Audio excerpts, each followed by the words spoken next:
Bonjour, c'est Jean-Philippe de Tout chanter, l'école de la voix. Cette vidéo est une vidéo de déconstruction d'un des mythes de la voix. Et ce mythe de la voix, c'est l'échauffement.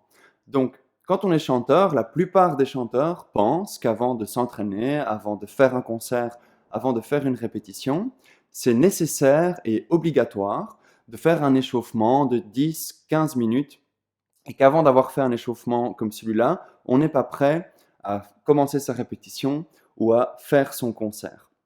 Si vous avez déjà pris des cours de chant ou que vous êtes dans une chorale, vous avez déjà remarqué que les sessions commencent en règle générale par 10 à 15 minutes d'exercice, de gamme, et on appelle ça un échauffement.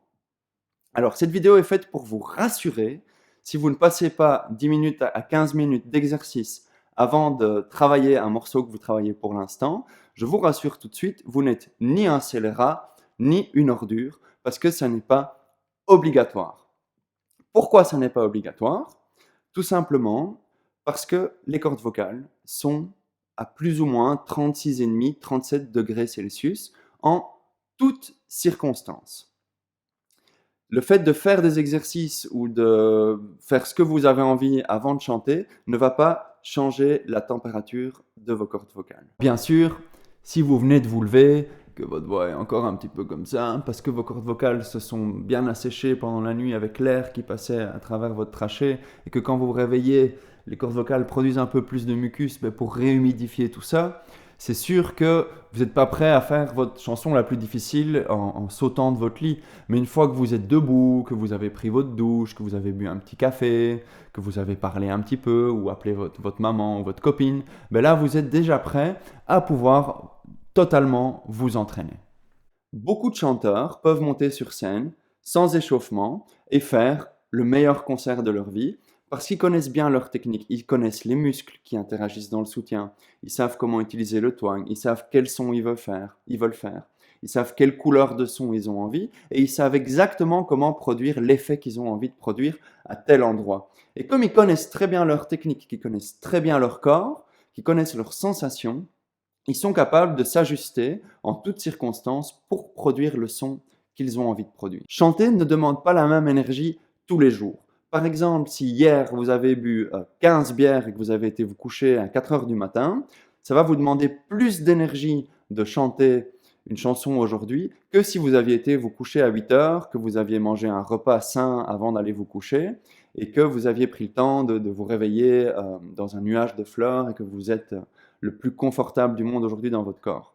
Dans le même ordre d'idée, si vous êtes très fatigué, que vous êtes un peu malade, ça va vous demander aussi beaucoup plus d'énergie de chanter parce que votre tonus musculaire, votre engagement pour chanter ce que vous avez envie de chanter sera différent. Alors je ne suis pas en train de dire ici que faire des gammes ou faire des exercices, c'est complètement inutile. Ça, c'est totalement faux. Ça aide à prendre les intervalles, ça aide à plein de choses, ça aide à s'entraîner, à se faire plaisir, à s'amuser, à apprendre à se connaître, ça aide à plein de choses de faire des gammes et des exercices, mais dans le cadre d'un échauffement, c'est loin d'être la seule chose qu'on peut faire. Ce qui est important, c'est de savoir ce qui vous convient comme préparation avant de chanter, si vous avez besoin de vous préparer avant de chanter. Ici, par exemple, à l'école de la voix, on ne passe pas 10 à 15 minutes d'exercice avant d'attaquer la chanson qu'on attaque aujourd'hui. On va directement dans la chanson en la chantant une fois avant de se concentrer sur les passages les plus importants qu'on a envie de travailler aujourd'hui. Le fait de la chanter une fois permet de se poser, permet de sentir justement qu'est-ce que ça demande comme énergie aujourd'hui et on va directement dans le vif du sujet. Donc en conclusion, avant une répétition ou un concert, ne vous sentez absolument pas coupable de ne pas faire 10 à 15 minutes d'exercice de gamme ou d'exercice d'échauffement, parce que ça n'est pas du tout une obligation.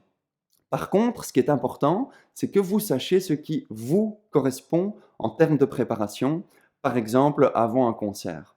Alors, il y a des personnes qui vont préférer méditer pendant quelques minutes, il y a des personnes qui vont préférer faire des exercices de respiration ou des exercices de réveil du diaphragme comme pour réveiller leur diaphragme. Il y en a qui vont préférer se taper le corps pour se réveiller physiquement ou sauter sur place ou dégager son énergie en faisant des mouvements comme ceci pour se sentir bien dans son corps. Il y en a qui vont préférer faire des étirements.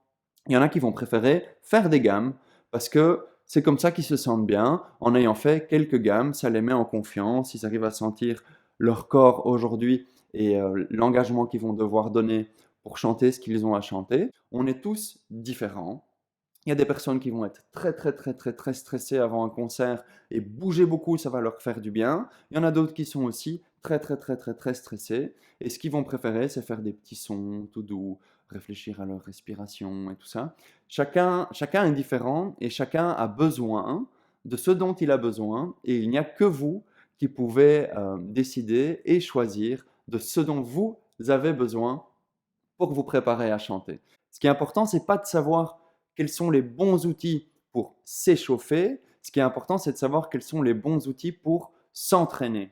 Ici, à l'école de la voix, vous apprenez tous les outils qu'il vous faut pour produire exactement les sons que vous avez envie de produire. Et avec la connaissance approfondie de tous les paramètres sur lesquels vous avez une action et sur lesquels vous pouvez vous adapter en fonction de votre énergie du jour, grâce à ça, vous n'avez plus besoin de faire 3 milliards d'exercices. Vous savez comment faire ce que vous avez envie de faire et vous vous adaptez à votre énergie du jour.